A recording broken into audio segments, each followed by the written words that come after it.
السلام علیکم ورحمۃ اللہ وبرکاتہ۔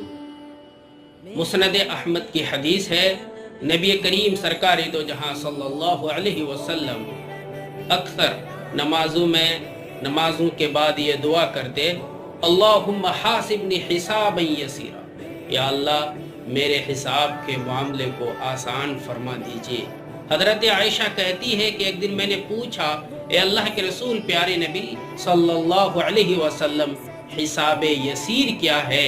حضرت عائشہ کہتی ہے آپ صلی اللہ علیہ وسلم نے ارشاد فرمایا، آسان حساب یہ ہے کہ اللہ تبارک و تعالی اعمال پر نظر ڈالے اور اس سے درگزر فرما دے، اس لیے کہ جس سے پوچھ گچھ ہوئی وہ ہلاک ہو گیا۔ اس لیے ہمیں بھی یہ دعا کرنی چاہیے، اللہم حاسبنی حسابا یسیرا، یا اللہ میرے حساب کے معاملے کو آسان فرما دے۔